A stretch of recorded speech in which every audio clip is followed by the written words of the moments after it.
দরবার তব বড়ই আলিশান গো আমার খাজা, হয়নি কখনো বঞ্চিত ভিখারি তোমার খাজা, আমার খাজা পিয়া, আমার খাজা পিয়া। আলহামদুলিল্লাহি রাব্বিল আলামিন ওয়াসসালাতু ওয়াসসালামু আলা সাইয়্যিদিল মুরসালিন আম্মা বা'দ ফাআউযু বিল্লাহি মিনাশ শাইতানির রাজিম বিসমিল্লাহির রহমানির রহিম আসসালাতু ওয়াসসালামু আলাইকা ইয়া রাসূলুল্লাহ ওয়া আলা আলিকা ওয়া আসহাবিকা ইয়া হাবিবাল্লাহ আসসালাতু ওয়াসসালামু আলাইকা ইয়া নবিয়াল্লাহ ওয়া আলা আলিকা ওয়া আসহাবিকা ইয়া নূরাল্লাহ। দর্শক, উপস্থিত হয়েছি মাদানী চ্যানেলের ট্রান্সমিশন নিয়ে, যার নাম হচ্ছে আমার খাজা ভারতের রাজা। আপনারা যে যেখান থেকে আমাদের সাথে অ্যাড হয়েছেন আপনাদের সকলকেই জানাচ্ছি আমাদের এই অনুষ্ঠানের পক্ষ থেকে অসংখ্য শুভেচ্ছা এবং অভিনন্দন। আসুন শুরুতেই ভালো ভালো কিছু নিয়ত শামিল করে নেই। আল্লাহ তাআলা এবং তার রাসূল সাল্লাল্লাহু আলাইহি ওয়াসাল্লামের রেজামন্দি হাসিলের উদ্দেশ্যে শুরু থেকে শেষ পর্যন্ত আমরা এই অনুষ্ঠানটি দেখব। এই অনুষ্ঠানের মধ্যে যা আলোচনা হবে, যা মাদানী ফুল উঠে আসবে ইনশাআল্লাহ আজ্জা ওয়া জাল, এর উপর ভরপুর আমল করব ইনশাআল্লাহ আজ্জা ওয়া জাল। দরুদে পাকের ফজিলত সবসময় আমরা বয়ান করে থাকি। আসুন আজকেও একটি দরুদে পাকের ফজিলত আমরা শুনে নেই। প্রিয় আকা মক্কি মাদানী মুস্তাফা হুজুর পুন্নুর সাল্লাল্লাহু আলাইহি ওয়াসাল্লামের ফরমান, আল্লাহ পাক এমন একটি ফেরেশতা নাজিল করেছেন বা সৃষ্টি করেছেন যার একটি পাখা বা একটি বাহু পশ্চিমে, আরেকটি পাখা বা বাহু পূর্বে, এতটুকু পর্যন্ত বিস্তৃত। তো যখন কোনো বান্দা, যখন কোনো উম্মত নবী পাকের উপর দরুদে পাক পড়ে, তখন ওই ফেরেশতা পানির মধ্যে ডুব দেয় এবং পানিতে ডুব দেওয়ার ফলে যখন ডুব দেওয়ার পর উঠে, তখন ওই ফেরেশতা দু পাখা থেকে যে ফোঁটা ফোঁটা পানি ঝরতে থাকে, ওই ফোঁটা পানি থেকে আবার এক একটি করে ফেরেশতা তৈরি হয়। তো যখন কোনো বান্দা নবী পাকের উপর দরুদে পাক পড়ে, ওই ফোঁটা থেকে সৃষ্ট ফেরেশতাগুলো কিয়ামত অবধি ওই উম্মতের জন্য মাগফিরাত করতে থাকে, অর্থাৎ মাগফিরাত চাইতে থাকে আল্লাহ পাকের দরবারে। তো কতই না উত্তম ফজিলত দরুদে পাকের আমরা সদা সর্বদা শুনে থাকি। তো নিয়ত করি যে আমরা বেশি থেকে বেশি পরিমাণে নবী পাকের উপর দরুদ শরীফ পড়ে নিজেকেও দামি করব এবং প্রিয় আকা মদিনে ওয়ালে মুস্তাফা হুজুর পুন্নুর সাল্লাল্লাহু আলাইহি ওয়াসাল্লামের নৈকট্যও আমরা হাসিল করব। সাল্লু আলাল হাবিব সাল্লাল্লাহু তাআলা আলা মুহাম্মদ সাল্লাল্লাহু তাআলা আলাইহি ওয়া আলিহি ওয়াসাল্লাম। দর্শক, আমাদের সাথে আজকে মুবাল্লিগগণ এবং নাতখা আছেন। আমার ডান পাশে আছে আমার ফারুক ভাই। হুজুর কেমন আছেন? আলহামদুলিল্লাহ, আপনি কেমন আছেন? আলহামদুলিল্লাহ আলা কুল্লি হাল, মাশাআল্লাহ। আর আরো আছে আমাদের সাথে মিরাজ ভাই। হুজুর কেমন আছেন? আলহামদুলিল্লাহ আলা কুল্লি হাল, আপনি ভালো আছেন? আলহামদুলিল্লাহ। এবং নাতখা শাহাদাত ভাই কেমন আছেন? জি আলহামদুলিল্লাহ, আপনি কেমন আছেন? আলহামদুলিল্লাহ আলা কুল্লি হাল, মাশাআল্লাহ। দর্শক, আজকে ইনশাআল্লাহ আজ্জা ওয়া জাল আমরা খাজা পিয়ার অন্য একটি টপিক নিয়ে আলোচনা করব। আর সেই টপিকটি হচ্ছে আমার হযরত সৈয়দুনা খাজা গরিবে নওয়াজ হাসাইন মঈনুদ্দিন সঞ্জেরি চিশতি আজমেরি রহমতুল্লাহি তাআলা আলাইহির দৈনন্দিন শিডিউল কেমন ছিল, বা উনি কেমন দিন যাপন করতেন, নিজের জীবনকে অতিবাহিত করতেন, সে সম্পর্কে ইনশাআল্লাহ আজ্জা ওয়া জাল আমরা আজকে আলোচনা করার সৌভাগ্য অর্জন করব। আসুন ওনার আলোচনা শোনার আগে আমরা প্রিয় মুস্তাফার শানে একটি নাত শুনি। সাল্লাল্লাহু আলাইকা ইয়া রাসূলুল্লাহ ওয়া সাল্লাম আলাইকা ইয়া হাবিবাল্লাহ।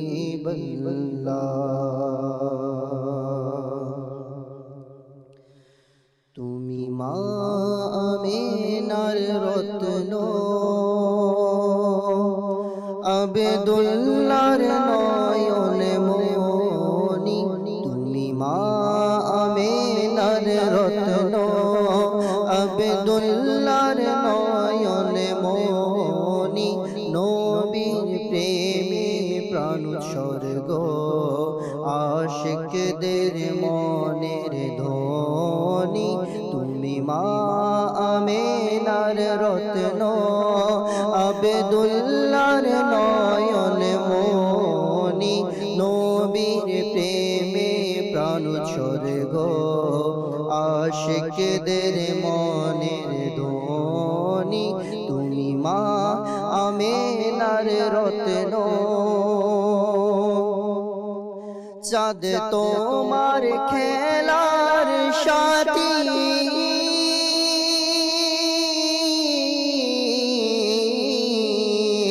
চাঁদ তোমার খেলার সাথী তুমি দো জাহানের বাতি সাল্লাল্লাহ তুমি দো জাহানের বাতি আমি তোমার আশায় থাকি আমি তোমার আশায় থাকি কবে দর্শন দিবে তুমি তুমি মা আমেনার রত্ন আবেদুল্লাহর নয়ন মনি নবীর প্রেমে প্রাণ উৎসর্গ আশিকদের মনের ধ্বনি তুমি মা আমেনার রত্ন এলেন ভবে যত নবী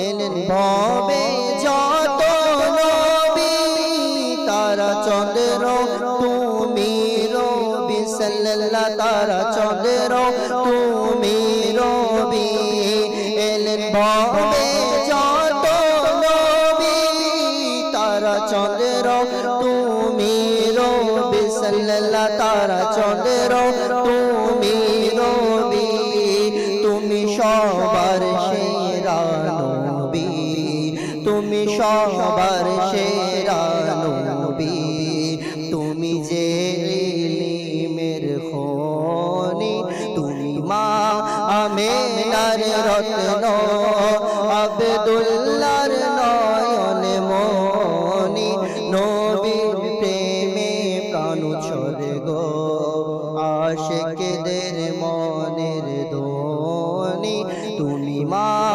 আমেনার রত্ন জানায় আরজি তোমার দারে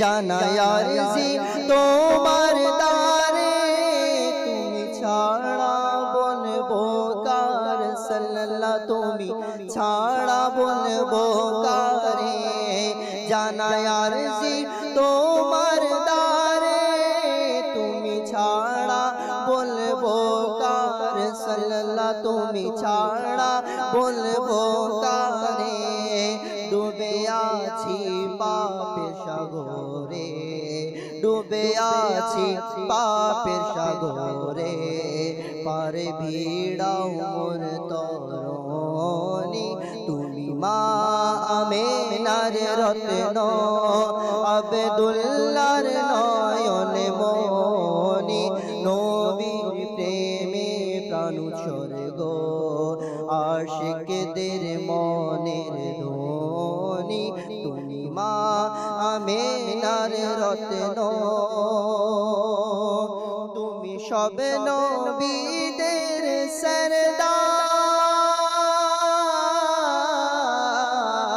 সরদার তুমি সব নবীদের সরদার আমি যে বড়ই গুনাহগার সাল্লাল্লাহ আমি যে বড়ই গুনাহগার তুমি সব নবীদের সরদার আমি যে বড়ই গুনাহগার সাল্লাল্লাহ আমি যে বড়ই গুনাহগার তুমি আলো আমি আধার তুমি আলো আমি আধার আমি ফকির তুমি গনি তুমি মা আমেনার রত্ন আব্দুল্লাহর নয়ন মনি নবীর প্রেমে প্রাণ উৎসর্গ আশিকদের মনের ধ্বনি তুমি মা আমেনার রত্ন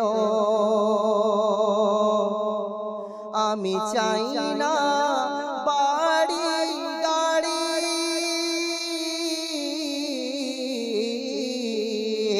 আমি চাই না বাড়ি গাড়ি আমি চাই না জমি সাল্লাল্লাহ আমি চাই না জমিদারি আমি চাই না বাড়ি গাড়ি মনের ধনি তুমি মা আমেনার রত্ন। মাশাআল্লাহ, মারহাবা মারহাবা মারহাবা। দর্শক, আমরা নাতে মুস্তাফা শুনলাম। আবারও স্মরণ করিয়ে দিতে চাই, মাহে রজব শুরু হয়ে গেছে। তো এই মহিমান্বিত মাসে বেশি বেশি ইবাদত করা চাই, বেশি বেশি রোজা রাখা চাই এবং বেশি বেশি দান সদকা করা, মুসলমানদেরকে সহযোগিতা করা, মুসলমানের পেরেশানি দূর করা, এটা এই মাসে বড়ই ফজিলতপূর্ণ কাজের মধ্যে অন্তর্ভুক্ত হয়ে যায়। তো আমি আরজ করব যে মাহে রজবুল মুরাজ্জাবে বেশি বেশি ইবাদত করে শাবান মাসে এর প্রস্তুতি নিয়ে রমজানুল মুবারকের জন্য নিজেকে এখন থেকে প্রিপারেশন নেওয়ার মাধ্যমে আমরা যাতে নিজের দিনকে অতিবাহিত করি। আল্লাহ পাক সবাইকে তৌফিক দান করুক। আজকে আমাদের বিষয় হচ্ছে খাজা গরিবে নওয়াজ রহমতুল্লাহি তাআলা আলাই এর দৈনন্দিন রুটিন কেমন ছিল।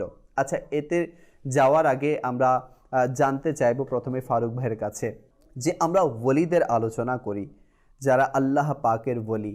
তো ওলি আর সাধারণ মানুষ নিশ্চয়ই এখানে কোনো ডিফারেন্ট মানে পার্থক্য তো অবশ্যই আছে, না হয়তো আমরাও মানুষ ওনারাও মানুষ, কিন্তু ওনারা কেন আল্লাহর ওলি হয়েছেন? তো আল্লাহর ওলিদের আন্দাজ মুবারক কেমন, এই সম্পর্কে যদি আপনি একটু আলোচনা করতেন। ওনাদের অভ্যাস মুবারক কেমন, কেনই বা ওনাদেরকে আল্লাহর ওলি বলা হয়? আলহামদুলিল্লাহি রাব্বিল আলামিন ওয়াসসালাতু ওয়াসসালামু আলা সাইয়্যিদিল মুরসালিন আম্মা বাদ। আপনাকে অসংখ্য মোবারকবাদ যে একটা নতুন অনুষ্ঠান এনেছেন খাজা গরিবে নওয়াজ রহমতুল্লাহি আলাইহির মানে জীবনী সম্পর্কে, ওনার সিরত সম্পর্কে। যে আপনি যেটা প্রশ্ন করেছেন যে ওলিয়া এবং সাধারণ মানুষের মধ্যে পার্থক্য কীরকম। সবাই তো মানুষ, যারা আল্লাহর ওলি তাদেরও হাত পা আছে, দুইটা হাত দুইটা চোখ, এগুলো সেম আছে। যারা সাধারণ মানুষ আছে তাদেরও কি আছে, মানে সেম মানে অঙ্গ প্রত্যঙ্গ আছে, কোনো ডিফারেন্ট নেই। ডিফারেন্ট হচ্ছে এটার মধ্যে মর্যাদার মধ্যে ডিফারেন্ট রয়েছে। যেমন যারা আল্লাহর ওলি, উনিও তো একজন মানুষ, তো ওনার মর্যাদা কেন এত বেশি? ওনার মর্যাদা এই জন্য বেশি, উনি আল্লাহকে রাজি করেছেন এবং আল্লাহ রসুলকে রাজি করেছেন। যখন ওই আল্লাহর ওলি আল্লাহর ইবাদত করেন, আল্লাহর হুকুম আহকাম মেনে চলেন, তখন আল্লাহ তার উপর রাজি হয়ে যায়। যেমন হাদিসে পাকের মধ্যে রয়েছে, যখন বান্দা নফল ইবাদত করে, নফল ইবাদত করতে করতে ওই বান্দাকে আল্লাহ তার মাহবুব বানিয়ে নেন, তখন তার হাত আল্লাহর কুদরতি হাত হয়ে যায়, তার চোখ আল্লাহর কুদরতি চোখ হয়ে যায়। তো এটা তখনই হয় যখন আল্লাহ তার উপর রাজি হয়ে যায়। আর রাজি তো এমনি এমনিতেই হয় না। জি, তার মধ্যে কোনো খুসুসিয়াত স্পেশালিটি আছে যার কারণে তার উপর রাজি হয়েছে। যে কোনো কিছুর মালিক তার অধীনস্থর উপর তখন খুশি হয় যখন মালিকের ফরমান অনুযায়ী, মালিকের ইচ্ছা অনুযায়ী কাজ করবে, বা মালিকের পক্ষ থেকে যে কাজ তার উপর অর্পণ করা হয়েছে এর চেয়ে যদি এক্সট্রা করা হয়, ওভারটাইম যেটাকে আমরা বলে থাকি, করা হয়, তখন ওই মালিক তার উপর খুশি হয়ে যায়। এ ব্যাপারে মিরাজ ভাই কি বলবেন? যে আমরা মানে ইবাদত তো সবাই করে, 5 ওয়াক্ত নামাজ, কিন্তু আল্লাহর ওলিদের মধ্যে বিশেষত কি এমন ছিল যার কারণে তারা আল্লাহর ওলি হয়েছে? ধন্যবাদ লিয়াকত ভাই, আপনাকে অসংখ্য ধন্যবাদ যে এই প্রোগ্রামে আমাদেরকে অনুষ্ঠানে আসার জন্য দাওয়াত করেছেন। এবং আরও আমি অসংখ্য ধন্যবাদ জানাই মাদানী চ্যানেলের দর্শকবৃন্দদেরকে, যারা এই প্রোগ্রামগুলো দেখে, শেয়ার করে, কমেন্ট করে, আলহামদুলিল্লাহ তারা অপরের নিকটেও পৌঁছিয়ে দেয়, তাদেরকে আমি মোবারকবাদ জানাচ্ছি। তো লিয়াকত ভাই, ফারুক ভাই খুব সুন্দর করে কথা বলতেছিল যে আল্লাহ তাআলার ওলিদের মর্যাদা। তো আমি বলবো যে আল্লাহ তাআলার ওলিদের আন্দাজ এমন হয় যাদের আন্দাজ মোবারক দেখে আল্লাহ তার রসুলের কথা মনে পড়ে। কারণ তাদের আন্দাজে এমন, তাদের ধরনে এমন, তাদের আখলাকে এমন, যখন তারা কথা বলে তখন মিষ্টি মধুর কথা বলে, কত সুন্দর না আল্লাহ তাআলার বাণীগুলোকে শুনিয়ে থাকেন। যখন ওনাদের জীবনের মধ্যে নিজেকে সবকিছুতে বাস্তবায়ন করেন, পোশাক আশাক আখলাক সব আল্লাহ রসুল সাল্লাল্লাহু তাআলা আলাইহি ইসলামের সুন্নত মোতাবেক চলাচল করে। তাদের হাঁটা আলহামদুলিল্লাহ এমন সুন্দর হাঁটে যে 8-10 জন সাধারণ মুসলমান থেকে তাদের হাঁটার ভঙ্গি, তাদের ধরন, তাদের বাচনভঙ্গি, তাদের অভ্যাস এমন পরিবর্তন প্রত্যেকটা কাজ দেখে আল্লাহ তার রসুলের কথা মনে অবশ্যই সাধারণ মানুষের অন্তরে এসে যায়। শুধু তাই নয়, আল্লাহর ওলিদের আরেকটা সিফাত হচ্ছে এমন, তাদের আন্দাজ দেখে অমুসলিমরাও মুসলমান হয়ে যায়। তো মুসলমান তো আলহামদুলিল্লাহ আজ্জা ওয়া জাল ইসলামের দিকে ধাবিত থাকে, অমুসলিমরাও মুসলমান হয়ে যায়। আর যারা মুসলমান তারা ওনাদেরকে দেখে কিভাবে আল্লাহ ওয়ালা হওয়া যায় তার একটা প্রয়াস অন্তরের মধ্যে জেগে যায়। আর আল্লাহর ওলিদের আন্দাজ এমন হয়, তাদের সাথে যতক্ষণ বসে থাকি না ততক্ষণ শুধু বসেই থাকতে ইচ্ছা করে। তাদের মুখ থেকে যে বাণীগুলো শুনি না শুধু শুনতেই ইচ্ছা করে। দেখেন, আমরা যখন উদাসীন থাকি, আমাদের যখন মন খারাপ থাকে, আমরা অন্তরকে সান্ত্বনা দেওয়ার জন্য কখনো বন্ধু বান্ধবের কাছে যাই, কখনো বা গান বাজনা নিয়ে বেহেপানা নিয়ে পড়ে থাকি, মনে করি এটাই আমার অন্তরের একটা শান্তি। অথচ দেখেন, যখন আপনার অন্তর অশান্তি থাকবে, এটা বুজুর্গানের দিন। আসলে এখনকার যুগ আর আগের যুগের মধ্যে পার্থক্য আছে। এখনকার যুগে আমরা যেভাবে যে স্টাইলে চলছি, সে যুগ থেকে যদি আমরা এই যুগে থেকে যদি সেই যুগের কথা বলি, সেটাকে কাল্পনিক মনে হবে। প্রকৃতপক্ষে আসলে আমরা যদি কিতাব নিয়ে এগুলো রিসার্চ করে স্টাডি করে দেখি, তাহলে বুজুর্গানের দিনরা কি করতো, তখনকার তাদের আন্দাজ কেমন ছিল, তাদের সাথে ওটা বসা করা অন্তরের মধ্যে কেমন প্রশান্তি ছিল।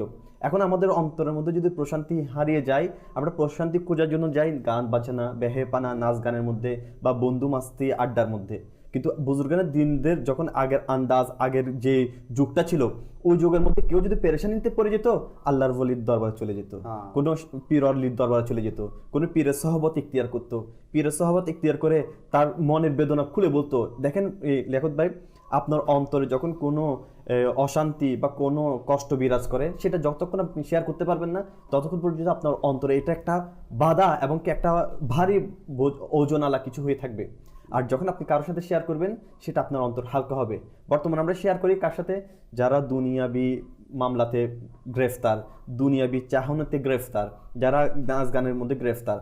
আমিও যদি এখন কাউকে আমার দুঃখ শেয়ার করতে যাই, সে আমাকে বলবে, আরে দুঃখ ভুলে যা, আমার সাথে সাগরের পাড়ে চল, আমার সাথে একটু কতক্ষণ নাচ গান কর, দেখবি তোর দুঃখে চলে যাবে। কিন্তু আগেরকার বুজুর্গের দিনদের সাথে যারা ছিল, যাদের আন্দাজ মোবারক এমন ছিল, তাদের কাছে ওই যারা পেরেশান ছিল, যাদের অন্তরের মধ্যে পেরেশানি ছিল, তারা কি করতো? তাদের কাছে চলে যেত। যাওয়ার পর আল্লাহর ওলির দরবারে যখন বসে পেরেশানি শেয়ার করতো, আল্লাহর ওলিরা এক একটা আল্লাহ তাআলা কুরআনুল কারীম থেকে মধুর ভাষা দিয়ে আয়াতগুলোকে পেশ করতো এবং তার সারমর্ম ভেঙে দিত।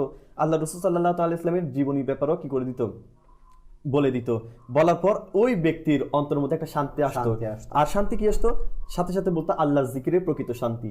তো এরা আন্দাজ মোবারক এমন ছিল তাদের, তারাও ওই তাদের আন্দাজ মোবারক দিয়ে, তাদের আখলাক দিয়ে একজন পেরেশানগ্রস্ত অন্তরের ব্যক্তিকে মাদানী ফুল পেশ করতে গিয়ে তাকে আল্লাহ তাআলা জিকিরের মধ্যে রত করে দেয়। তখন আল্লাহ তাআলা জিকিরের মধ্যে মগ্ন হয়ে যায়, তার পেরেশানি অনেকটা দূর হয়ে যায়। মাশাআল্লাহ, মাশাআল্লাহ। আসলে দর্শক, আমরা এখন বাস্তব অর্থে যেটা দেখি সেটা হচ্ছে, আমাদের অন্তর যদি পেরেশান হয়ে যায়, আমরা গানের দিকে বেশি ঝুঁকে থাকি। কিন্তু কোরআনে পাকে এসেছে বিসমিল্লাহির রহমানির রহিম, আলা বিযিকরিল্লাহি তাতমাইন্নুল কুলুব, অর্থাৎ আল্লাহ পাকের জিকিরের মধ্যেই প্রশান্তি রয়েছে। তো আমরা আল্লাহ পাকের জিকির ছেড়ে অন্য জিকিরের মধ্যে যদি লেগে যাই, তাহলে আমরা মনে করছি হয়তোবা দুনিয়াতে শান্তি পাচ্ছি, কিন্তু দুনিয়াতে তো অশান্তির শিকার হবই হব।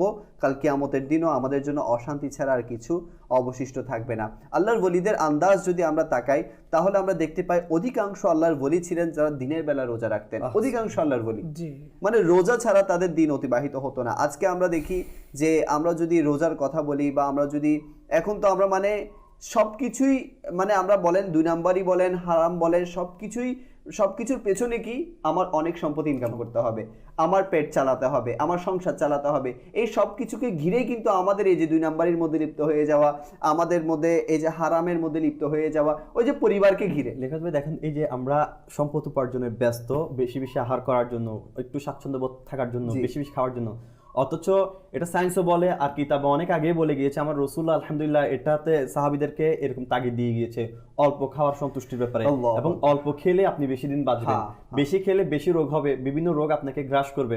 দেখেন, আমরা বেশি খাওয়ার জন্য, একটু আরামায়েশে থাকার জন্য, বেশি সম্পদ উপার্জন করতে গিয়ে অনেক সময় গুনাহের আশ্রয় নিয়ে ফেলি। তো প্রিয় ইসলামীরা, আমি এখানে বলবো মাদানী চ্যানেল দর্শকবৃন্দদেরকে, দেখেন রোজার ফজিলত ব্যাপারে, আমরা যখন রোজা রাখি তখন আমাদের ক্ষুধা, আমাদের খাওয়া কম হয়, আর খাবার কম হলে আমাদের শরীরের মধ্যে একটা এনার্জি আসে। আলহামদুলিল্লাহ, আলা হযরত আজমুল বরকাত মুজাদ্দিদুদ দ্বীন মিল্লাত আলা হযরত ইমাম ইশকে মুহাব্বত, উনি বেশি বেশি রোজা রাখতেন এবং আহার করতেন কম। তো একদিন উনি অসুস্থ ছিলেন, অসুস্থ থাকা অবস্থায় উনি রোজা রাখছেন। তো ওনাকে ওনার সার্গিতরা জিজ্ঞেস করতে লাগলেন, হে সাইদি, আপনি তো এখন অসুস্থ, রোজা কেন রাখছেন? বলছে, আমাকে সুস্থ হতে দিবে না, রোজা হচ্ছে সুস্থতার মূল রহস্য। আল্লাহ, তো দেখেন আমরা কিন্তু অসুস্থ হলে আর রোজা রাখতে ভয় পেয়ে যাই, অথচ দেখেন আমি এটা অনেক ডাক্তার থেকেও শুনেছি যে অনেকে ফুড পয়জন হয়ে যায়, তখন সে ডাক্তাররা অনেকে এখন বর্তমান রিসার্চে বলতেছে আপনার ফুড পয়জন হয়ে গেলে আপনি কতক্ষণ একবেলা না খেয়ে থাকেন, পেটকে খালি রাখেন, তাকে রিফ্রেশিং হওয়ার, পেটকে আমাদের স্টোমাককে রিফ্রেশিং হওয়ার সুযোগ দিন, তাহলে আমাদের মেটাবলিজম যেটা সেটা বৃদ্ধি হবে। কিন্তু আমরা এখন কি করি, আমরা অসুস্থ হয়ে পড়লে আরো বেশি বেশি খেয়ে খেয়ে খেয়ে আরো আমাদের পেটকে নার্ভাস করে ফেলি। আমাদের নার্ভ যখন নার্ভাস হয়ে যায় তখন সে আর কন্ট্রোল করতে পারে না, তখন সে কন্ট্রোল হারিয়ে ফেলে। কি করবে সে? কি রিফ্রেশিং হবে?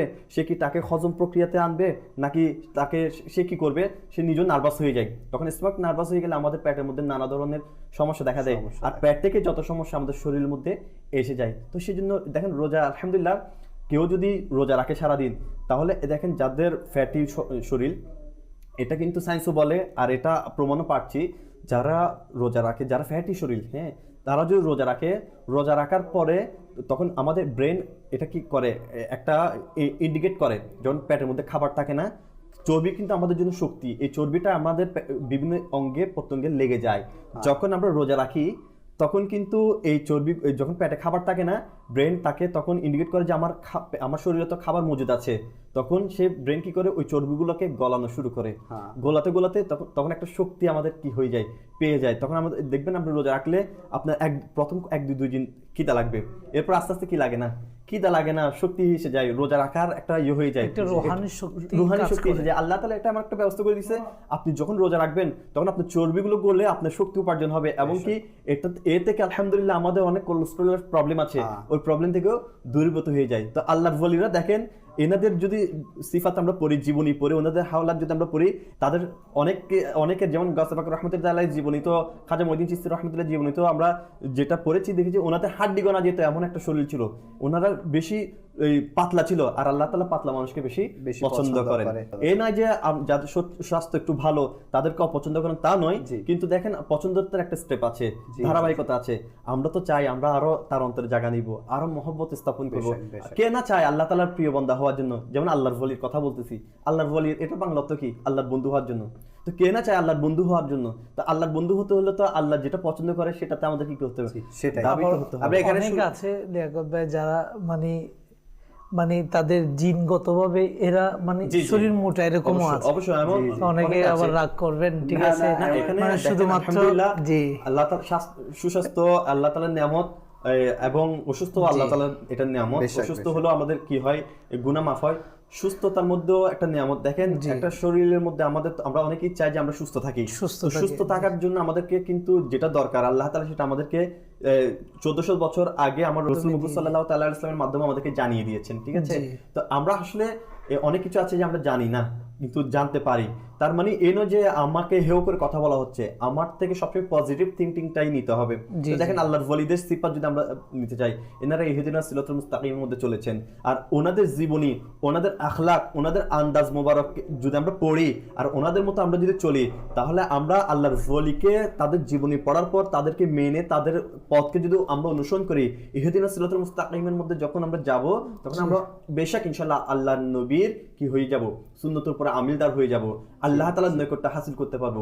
রোজাটা আলহামদুলিল্লাহ যারা আল্লাহর ওয়ালিদের একটা আন্দাজে মুবারক। আসলে আমরা শুরুতেই যেটা আরজ করেছিলাম সেটা হচ্ছে আল্লাহ তাআলার যে নেক বান্দারা ওভারটাইম করেছে, ওভারটাইম বলতে ওভার ইবাদত, ওভারটাইম বলতে ওভার রোজা, অর্থাৎ যেটা আপনার উপর ফরজ সেটা তো আপনি করছেনই, আপনি মানে ওভারটাইমই পান যখন আপনি এক্সট্রা কিছু করেন, চাকরির বাইরে যখন এক্সট্রা কিছু করেন, ওটা আপনার জন্য এক্সট্রা ইনাম স্বরূপ আপনাকে একটা এক্সট্রা ওভারটাইম এর হাদিয়া দেয়া হয়। তো আপনি আল্লাহর ওলি তখনই হতে পারবেন যখন ফরজের পাশাপাশি নফলকে বাড়িয়ে দিবেন। কেননা আল্লাহর ওলিরা চাইলে তো ওনারা আহার করতে পারতেন, কিন্তু নফল রোজা কেন রেখেছেন? নিজের নফসকে কি করেছেন? দমন করেছেন। দমন করেছেন। নিজের নফসকে দমন করার মাধ্যমে মালিককে খুশি করেছেন। আর আল্লাহ তাআলা তো তার উপরই বেশি খুশি হয় যে নিজের নফসকে দমন করতে পারে।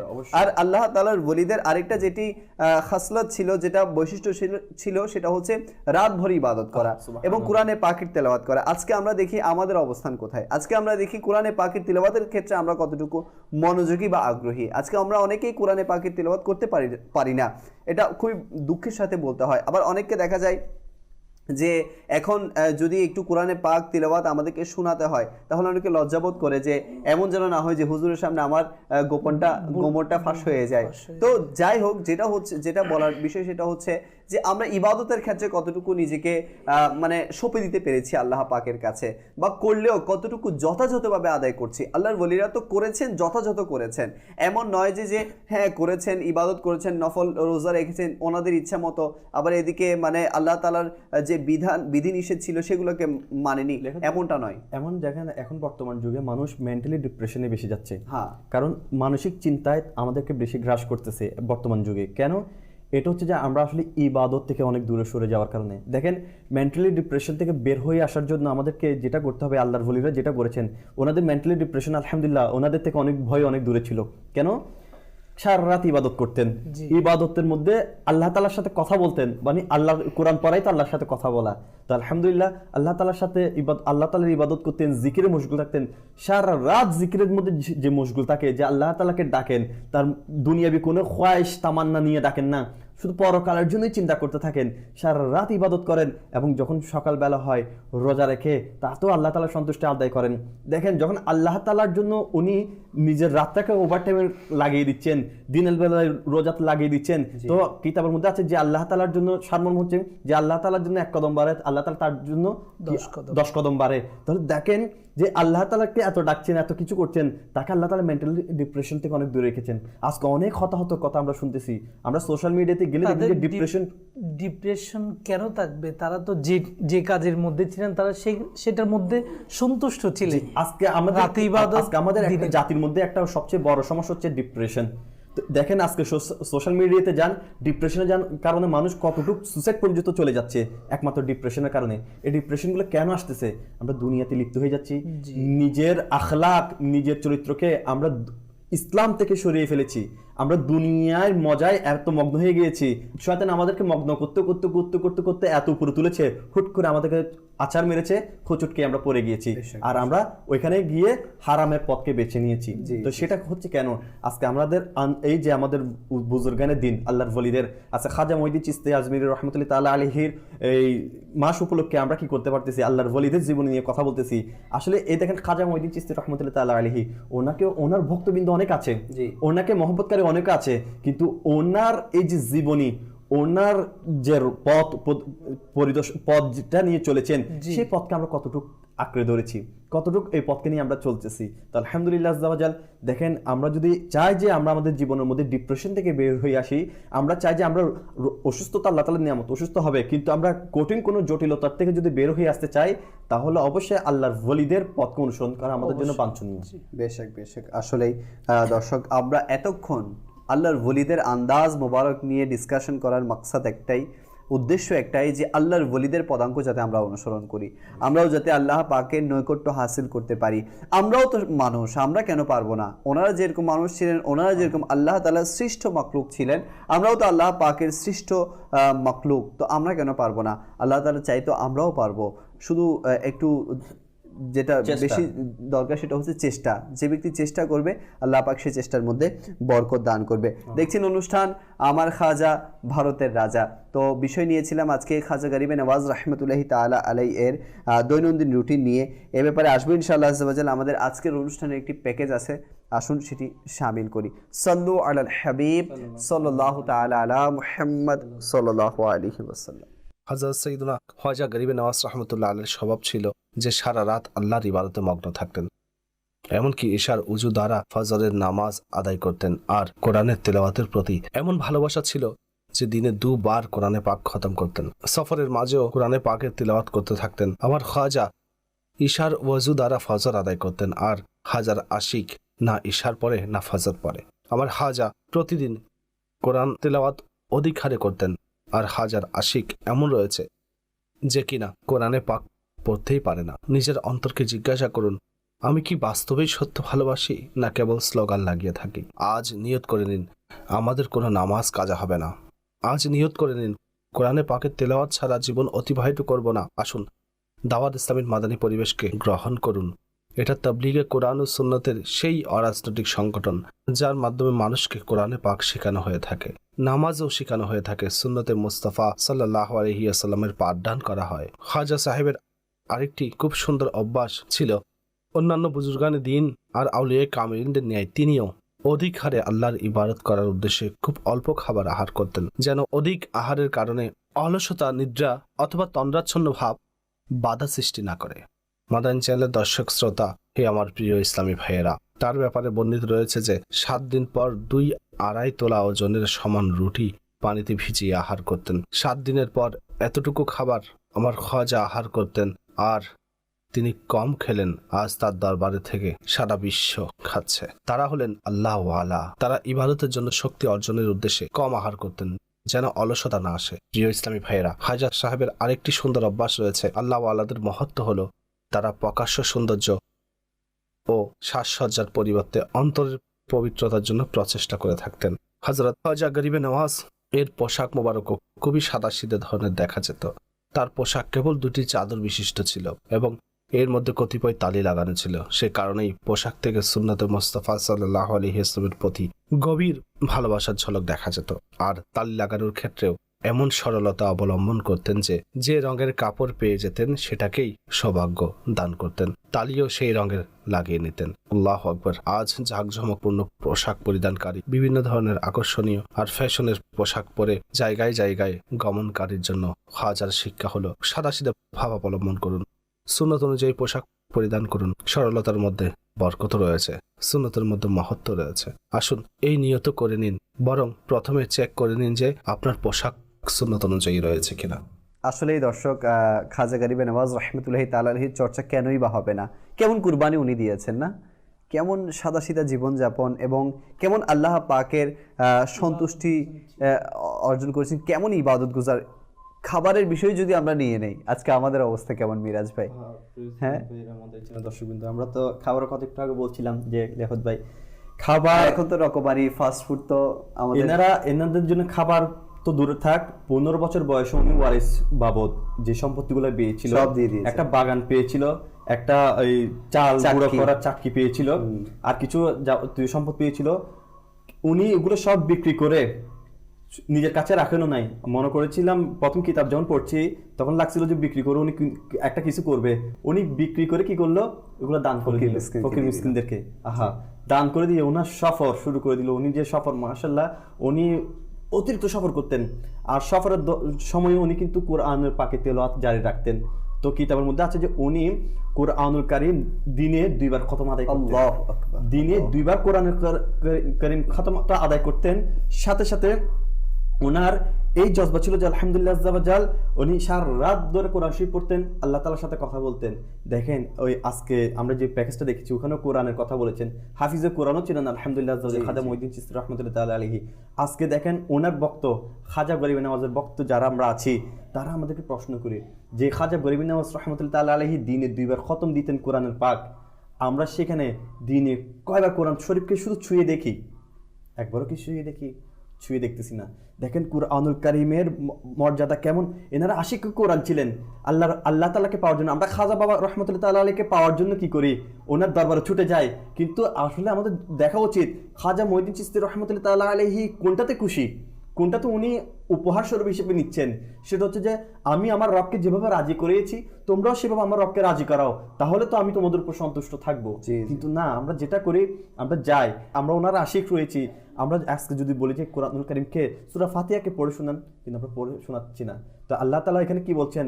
তোমাদের মধ্যে সেই ব্যক্তি উত্তম, আল্লাহ রাসূল সাল্লাল্লাহু আলাইহি ওয়াসাল্লাম বলতেছেন যে সেই ব্যক্তি উত্তম যে কোরআন শিখে অপরকে শিক্ষা দেয়। আব্দুর রহমান সুলামি রাহমাতুল্লাহি তাআলা আলাইহি 40 বছর যাবত মসজিদে কোরআন কারীম পড়িয়ে গিয়েছেন। ওনার জীবনে 40 বছর। বলছে আমাকে যে এই হাদিসে মুবারাকা যে তোমাদের মধ্যে সেই ব্যক্তি উত্তম যে কোরআন শিখে অপরকে কোরআন শিখায়, এই কথাটাকে আমাকে মসজিদে বসিয়ে রেখেছেন। দেখেন ওনার জীবনে 40 বছর উনি শুধু কোরআন মসজিদে বসে শিখিয়ে গিয়েছেন। আল্লাহর ওলিদের একটা সিফাত হচ্ছে এরকম, তাদের জীবনের মধ্যে এনারা কোরআন শিখতেন, পড়তেন এবং অপরকে শিক্ষা দিতেন। এখন আমাদের দেখেন লিয়াকত ভাই, আজকে খুব কষ্ট হয়, আমরা মসজিদে যদি আমরা 100% মুসলমান যাই, যতটুকু যাচ্ছি ওখান থেকে যদি আমরা 99% মুসলমানকে জিজ্ঞেস করি যে কোরআনুল কারীমের তেলাওয়াত কি পারেন আপনি, সে এক কথা উত্তর দেবে যে আমি তো জানি না, আমি পারি না, শুদ্ধ করে পারি না, আমি পড়তে পারি। আমরা সূরা যেগুলো 8-10টা প্রয়োজন নামাজের জন্য, এগুলো আমরা পড়ি। পড়ার মধ্যে যদি কখনো জিজ্ঞেস করি যে আপনি তেলাওয়াত আকারে একটু আওয়াজ করে পড়েন, তো সে ডেফিনেটলি 2-3 আয়াতে গিয়ে বেজে যাবেন। হ্যাঁ, এটা কেন হচ্ছে এমনটা এই জন্য হচ্ছে আমরা উদাসীন কোরআনুল কারীম নিয়ে। তো দেখেন বছরকে বছর চলে যাচ্ছে, রমজান মাস আসলো, রজব মাস এসে গেছে আলহামদুলিল্লাহ, সামনে এক মাস পর, এই মাস দ্বিতীয় মাস পরে কি হয়ে যাবে, রমজান মোবারক এসে যাবে। দেখেন আমরা দিনকে দিন আজকে আমাদের ফ্যাশন পূজারীকে নিয়ে বসে আছি, আমরা আমাদের মোবাইল সেটকে নিয়ে সারা দিন কাটাচ্ছি, অতিবাহিত করতেছি, কিন্তু দুর্ভাগ্যবশত আল্লাহ তাআলার পবিত্র এই কোরআনুল কারীমকে আমরা ছুঁয়েও দেখতেছি না। আমরা এটা পড়া তো দূরে থাক, আজকে যদি পড়তে বলি বলে জনাব আমার তো ভুল হয়, সেজন্য আমি পড়তে পারি না। যদি তাকে কোরআনুল কারীম পড়ার জন্য উৎসাহ দিয়ে থাকি, সে বলে যে বাংলা কোরআন কি হবে না, বাংলা কোরআন কি পড়া যাবে না। আমার প্রিয় ইসলামী ভাই, মাদানী চ্যানেল দর্শকবৃন্দ, আমি আপনাদেরকে প্রশ্ন করি যে আপনি যদি ইংলিশ ক্লাস করেন, কোনো ইংরেজি পারদর্শী হতে চান, আপনাকে যদি কোনো প্রতিষ্ঠানে যদি আপনাকে জিজ্ঞেস করে আপনি ইংরেজি পারেন, আপনি যদি তাকে প্রশ্ন করেন যে ইংরেজিটা বাংলায় বলে দিলে হবে না, কখন কি অ্যাকসেপ্ট করবে? কখন অ্যাকসেপ্ট করবে না। তাহলে কেন প্রিয় ইসলামী ভাইরা, মাদানী চ্যানেল দর্শকবৃন্দ, আমরা আমাদের এই অজুহাত খুলে দিচ্ছি? দেখেন কালকে আমাদের দিন এই অজুহাতের কোনো কাজ আসবে না। আমাদেরকে আগে শুদ্ধভাবে পড়তে হবে, এটা আমাদের জন্য তেলাওয়াত করা ফরজ করে দিয়েছে কোরআনুল কারীমে। আমাদেরকে অবশ্যই শুদ্ধভাবে তেলাওয়াত করতে হবে। এর পাশাপাশি যদি কোনো ভুল ত্রুটি হয়, তখন আল্লাহ তাআলার দয়া যদি আমাদেরকে মাফ করবেন। কিন্তু আমরা কোরআনুল কারীম থেকে কত উদাসীন। তাহলে খাজা গরিব নওয়াজ আজমিনী সানজি রহমতুল্লাহ তাআলা আলাইহি ইনার জীবনের মধ্যে প্রতিদিন 2 বার কোরআনুল কারীমের খতম দিত। কেমন আশিক কোরআন ছিলেন। জি জি জি, তাহলে বুঝতে পারেন এখান থেকে বোঝা যায় যে 24 ঘন্টার মধ্যে ওনারা ঘুমাতেন কখন? দুইটা বলা হচ্ছে যে এশারের উজু দিয়ে ফজরের নামাজ আদায় করতেন, তার মানে ঘুমাতেন না। এটা গাছে পাকের জীবনীতেও আছে যে 40 বছর ধরে উনি এশারের, খাজা মঈনুদ্দিন চিশতি রাহমাতুল্লাহ তাআলা আলাইহি ছিল যে উনি এশারের নামাজ পড়তেন আর ওটা দিয়ে ফজরের নামাজ আদায় করতেন। তাহলে দেখা যাচ্ছে যে এটার বলার অর্থ হচ্ছে এটাই, সারা রাত ওনারা ঘুমাতেনই না। আসলে এখানে হচ্ছে একটা জিনিস আমরা যখন লক্ষ্য করি যে আল্লাহর ওলিদের দৈনন্দিন শিডিউল যখন আমরা দেখি না, যে নেকি আর নেকি গুনাহ করার সুযোগই নেই। ফারুক ভাই, গুনাহ করার এনারা মানে টাইমই পেতেন না, যে মানে আমি যে কোনো একটা অহেতুক কাজে লিপ্ত হবো এরকম কোনো টাইমই নেই। কেন ওনাদের দৈনন্দিন রুটিনটাকে এমন ভাবে সাজিয়েছেন।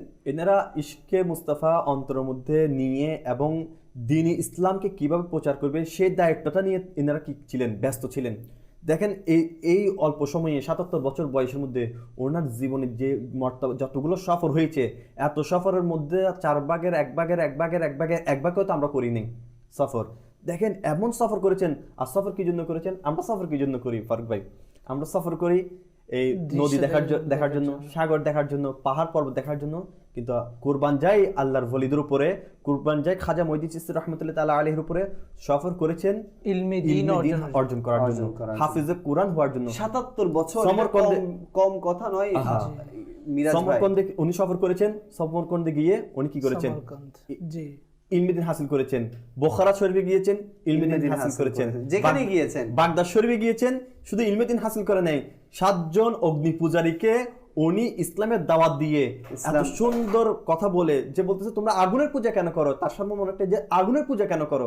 বলছে তোমরা আগুনের সৃষ্টিকারীকে পূজা করো, যে আগুনের সৃষ্টিকারীর ইবাদত করবে আর ওই আগুন তাকে পুড়াবে না, আর যে আগুনের ইবাদত করবে আগুন তাকে পুড়িয়ে ফেলবে। তখন খাজা মঈনুদ্দিন চিশতি রাহমাতুল্লাহ তাআলা আলাইহি কি বলতে লাগলো যে আপনি দেখে আপনাকে পুড়ায় কিনা? বলছে আগুন তো আমার জুতাকেও পুড়াতে পারবে না। তো জুতাকে যখন দিয়েছেন বলছে এই আগুন তুমি আমার জুতাকে পুড়াইও না, আমি মঈনুদ্দিন চিশতি বলতেছি রাহমাতুল্লাহ তাআলা আলাইহি।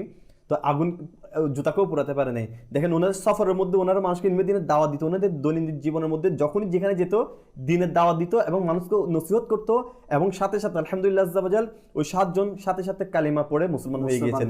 এখানে জবানের মধ্যে তারা অনেক বড় আল্লাহর ওলিও হয়েছেন। জি জি, সেটা এখানে ফারুক ভাই আরেকটা জিনিস আমি যেটা এই পয়েন্ট থেকে আনতে চাইবো সেটা হচ্ছে যে আল্লাহর ওলিরা কি না পারে সেটা এখান থেকে প্রমাণ হয়ে গেছে যে যখন কোনো বান্দা আল্লাহর ওলি হয়ে যায় অন্য সকল সৃষ্টি আল্লাহর ওলির আনুগত্য করে। আপনি দেখেন আগুন আল্লাহ তাআলার ওলির আনুগত্য করছে, আল্লাহর ওলির জবান দিয়ে বের হয়েছে যে তুমি আমার জুতাকে জ্বালিও না, সেটা ওনার জবানে পাকের বরকতে সেই আগুন ঠান্ডা হয়ে গেছে। হাদিসে পাকে তো বলছে তাদের জবান আল্লাহর কুদরতি জবান আল্লাহু হয়ে যায়। আকবার, আল্লাহু ইব্রাহিম বিন আকবার। আদহামের ঘটনা একটা মনে পড়েছে, অনেক পুরাতন ঘটনা, অনেকবারই বলা হয়েছে যে ইব্রাহিম বিন আদহাম কিন্তু অনেক বড় একজন বাচ্চা ছিলেন, আলিশান চলাফেরা। উনি যখন ওনার এলাকা সফর করতে বের হতেন, সফর পিছনে 40 জন, সামনে 40 জন, স্বর্ণের বল্লম নিয়ে তলোয়ার নিয়ে উনি পরিদর্শন করতেন। একদিন রাতে যখন উনি ঘুমাচ্ছেন, ঘুমানোর সময় ছাদের মধ্যে কট কট কট আওয়াজ শুনতেছিল। তো আওয়াজ শোনার পর ওনার ঘুম ভেঙে গিয়েছিল। তো উনি বলতে লাগলো, ছাদের উপর কে, কি করছো? গাইবি বাবা আওয়াজ আসলো যে আমি ওঠ হারিয়ে গিয়েছে জনাব, ওঠ খুঁজছি। বলছে নির্বোধ, এত রাত্রে ওঠ ছাদের উপর কেমনে থাকে? আর ছাদের উপর কি ওঠ হারিয়ে যায় নাকি? আর তুমি ছাদের উপর ওঠ হারালে পাবে? তো বলতে লাগলো, আপনি যে নরম বিছানায় শুয়ে আল্লাহকে খুঁজছেন, তাহলে আপনি যত আমাকে নির্বোধ দেখেছেন তার থেকে আপনি অনেক বড় নির্বোধ নয় কি? এই কথা বলার পর ওনার একটা কি এসে গেল, সারা রাত বিচলিত হলো, চিন্তা এসে গেল, কি করলো? সারা দিন সে ভাবতে ভাবতে রাজ দরবারে যখন বসেছেন, একজন ব্যক্তি ঢুকে যাচ্ছেন, কোনোভাবে তাকে আটকানো যাচ্ছে না। তো বলতে লাগলো যে আমার এই মুসাফিরখানাটা পছন্দ হয়নি। বলতে লাগলো, এটা মুসাফিরখানা কোথায়? হে ফকির, এটা তো মুসাফিরখানা নয়, এটা তো আমার রাজপ্রাসাদ। বলছে আচ্ছা, এটা আমার সিংহাসন। আমার সিংহাসন। বলছে তোমার সিংহাসন? এর আগে কে ছিল? আমার বাবা। এর আগে আমার কে ছিল? আমার দাদা। বলছে এরা কোথায়? যারা যেখানে কেউ আসে যায়, যেখানে তো কেউ স্থায়ী না, সেটাই তো মুসাফিরখানা। এটা বলে চলে গেল। কিন্তু ওনাকে আল্লাহ তাআলার দয়ায় কেউ ধরতে পারলো না, এত বরকত যে উনি এই কথা শুনে ওনার পিছু নেওয়া শুরু করলো। যখন ওনাকে কিছু দূর গিয়ে পেলো, বলছে আপনি কি, আপনার পরিচয় দিন। তখন বলছে আমি খিজির আলাইহিস সালাম। তো এই কথা শোনার পর ওই ইব্রাহিম বিন আদহাম ওই দিন যে রাজপ্রাসাদ ছাড়লো, ছেড়ে উনি চলে গেল কোথায়? জঙ্গলে, আল্লাহ তাআলাকে নৈকট্য হাসিল করার জন্য সমস্ত বাদশাহীকে ছেড়ে দিল। যখন মুশাহাদা মুনাজ্জারা মারফতের জগতে উনি পৌঁছে গেল, যখন ফিরে আসলো, তখনই আল্লাহর ওলিদের যে বৈশিষ্ট্য, ছেঁড়া কাপড়, পরনে তালিজোড়া কাপড় পরে উনি পাগলের মতো অবস্থা, একজন ব্যক্তি জীবন অবলম্বন। এখানে কিন্তু আরেকটা বিষয় আমি আনতে চাই, সেটা হচ্ছে অনেক আল্লাহর ওলির জীবনী পাওয়া যাবে, তারা কিন্তু পৈতৃক সূত্রে অনেক মাল সম্পদের অধিকারী ছিলেন, অবশ্যই, কিন্তু সবকিছু আল্লাহ তাআলার সন্তুষ্টির জন্য কুরবান করে দিয়েছেন। ওই যে আপনি বলেছেন যে মাখলুকাত ওনার হয়ে যায়, সেটা শেষ ফিনিশিং হচ্ছে এটাই, যখন উনি একটা গাছতলে বসে ওনার কাপড় সেলাই করছিলেন, একজন আমির জাদা যাচ্ছিলেন আর মনে মনে বলতে লাগলেন, দেখেন মন অন্তর খবর, মনে মনে বলতে লাগলেন, হায় হায় এই কিরকম ছিল, বাচ্চাই ছেড়ে ফকির হয়ে গেছে, বাচ্চাই ছেড়ে উনি কিরকম বোকা। এটা বলার পর উনি কি করলো, ওনার দিকে তাকিয়ে ওই সুইটাকে, তখন নদীর পাড়ে ছিল, নদীতে মেরে বলতে লাগলো, এই নদীর মাছ, আমার সুইটাকে আমাকে ফিরিয়ে দাও। তখন আমির জাদা বলতেছে, আমি বোকা মনে করেছি, সে তো পাগলই হয়ে গেছে। তখন এইটা বলতে না বলতেই সমস্ত মাছ একটা স্বর্ণের সুই মুখে নিয়ে দাঁড়িয়ে পানি তুটে গেল। ইব্রাহিম বিন আদহাম বলতেছে, এই নদীর মাছ শুনে রাখো, আমার স্বর্ণের সুইয়ের দরকার নেই, আমার সুই সেটা আনি দাও। একটা ছোট মাছ সেই সুইটি এনে দিল। তখন বলতে লাগলো, দেখো আমার কি ওই বাদশাহী রাজত্ব উত্তম ছিল, নাকি মাখলুকাত এখন আমার আনুগত্য হয়ে গেছে সেটা উত্তম? দেখেন, সেটাই আমি বলতেছিলাম। দেখো আপনি যেটা বলেছেন যে আজকে মাখলুকাত, খাজা মঈনুদ্দিন চিশতি রাহমাতুল্লাহ তাআলা আলাইহিকে আগুন জুতা পুরাতে পারলো না, ইব্রাহিম বিন আদহাম রাহমাতুল্লাহ তাআলা আলাইহির কথা মাছে শুনে, তাহলে দেখা যায় যে আল্লাহ তাআলাকে পাওয়ার জন্য লেগে যায় সমস্ত মাখলুকাত তার আনুগত্য হয়ে যায়। আচ্ছা, এখানে আরেকটা মিসকনসেপশন যাতে না হয় দর্শক একটা জিনিস বোঝার চেষ্টা করবেন যে কোন আল্লাহর ওলির ক্ষমতা এটা কিন্তু তাদের নিজস্ব ক্ষমতা নয়, তারা ইবাদত করতে করতে আল্লাহ পাকের প্রদত্ত ক্ষমতা বলে এই কারামতগুলো জাহির হয়। তো এই জন্য আমরাও কখনো এই ঈমান রাখবো না বা এই বিশ্বাস রাখবো না যে আল্লাহর ওলিদের থেকে যেটা জাহির হচ্ছে বা আল্লাহর ওলিদের দ্বারা যেটা অসম্ভবকে সম্ভব করছেন, এটা ওনাদের কোনো ক্ষমতা বলে নয়, আল্লাহ পাকের প্রদত্ত ক্ষমতা বলে এমনটা হয়ে থাকে। অনেকক্ষণ শাহাদাত ভাই বসে আছেন, ইনশাআল্লাহ আজ্জা ওয়া জাল ওনা থেকেও কালাম শ্রবণ করব। কিছু কল নিয়ে নেই। জি, আমি মোহাম্মদ আসলাম দিনাজপুর থেকে বলছি। আমি একটি গজল শুনতে চাই, মরণের যন্ত্রণা কেমনে শুনিব ইয়া রাসূলুল্লাহ। আল্লাহ আল্লাহ আল্লাহ আল্লাহ আল্লাহ, মরণের যন্ত্রণা কিভাবে শৈব ইয়া রাসূলুল্লাহ। ইনশাআল্লাহ আপনি দিনাজপুর থেকে কল করেছেন, যদি সম্ভব হয় ইনশাআল্লাহ শোনানোর চেষ্টা করব। Next call. জব্বর তালুকদার, ফরিদপুর, একটি নাচ শুনতে চাই, সোনার মদিনা, পানের মদিনা। ফরিদপুর থেকে কল করেছেন, অসংখ্য মোবারকবাদ আপনাকে। জি, নেক্সট কল। সুমাইয়া ইসলাম মালিহা, দিনাজপুর জেলা, একটি নাচ শুনতে চাই। নবী এসেছে, নূর নিয়ে এসেছে। মাশাআল্লাহ, আপনারা কল করেছেন, অসংখ্য মোবারকবাদ আপনাদেরকে। আসুন শাহাদাত ভাইয়ের কাছে যাই, দেখি উনি আমাদের জন্য কি রেডি করে রেখেছেন। জি হুজুর। ইনশাআল্লাহ আজ্জাওয়াজাল যে সমস্ত ইসলামী ভাইরা ফরমাইশ করেছি, ইনশাআল্লাহ প্রত্যেকটি কালামের কিছু আশার পড়ার জন্য চেষ্টা করব।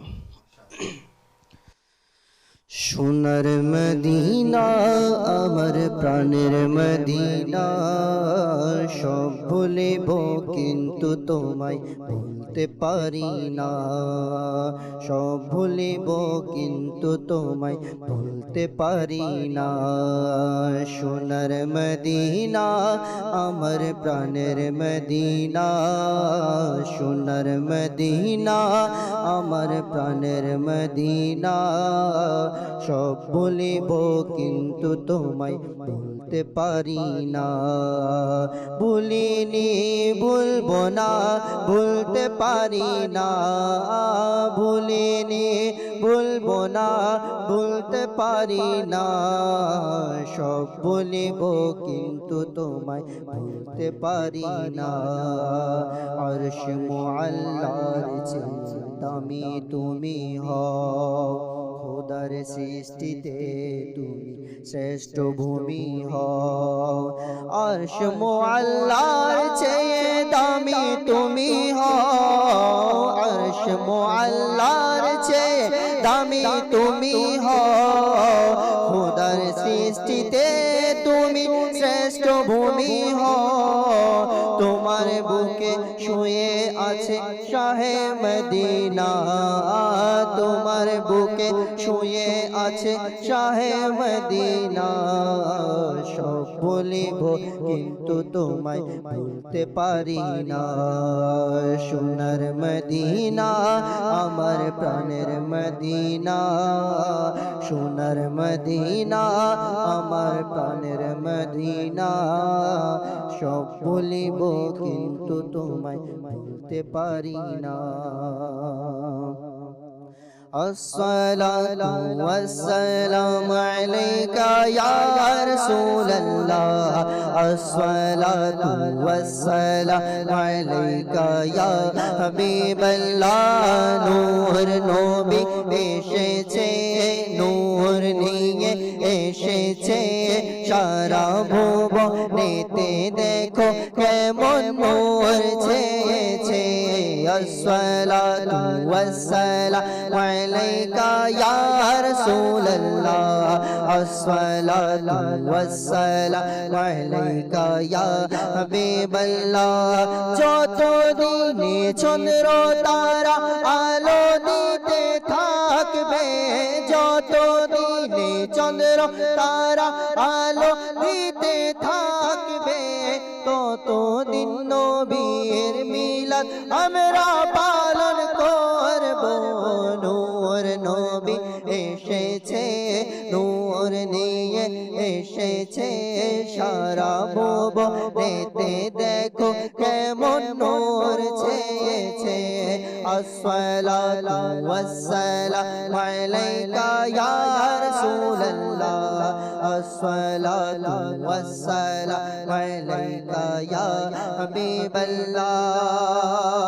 নবীর আশিক নূরের প্রদীপ জ্বালাতে থাকবে, নবীর আশিক নূরের প্রদীপ জ্বালাতে থাকবে।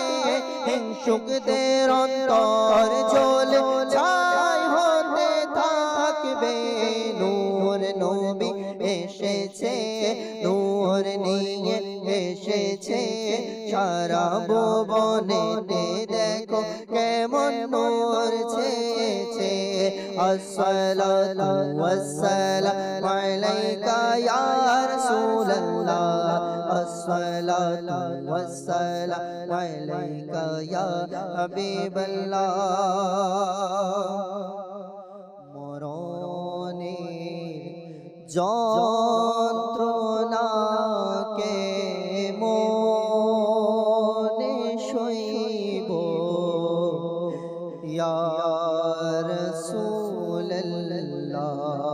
অন্ধকার কবরে কেমনে রইব ইয়া রাসূলুল্লাহ অন্ধকার কবরে কেমনে রইব ইয়া রাসূলুল্লাহ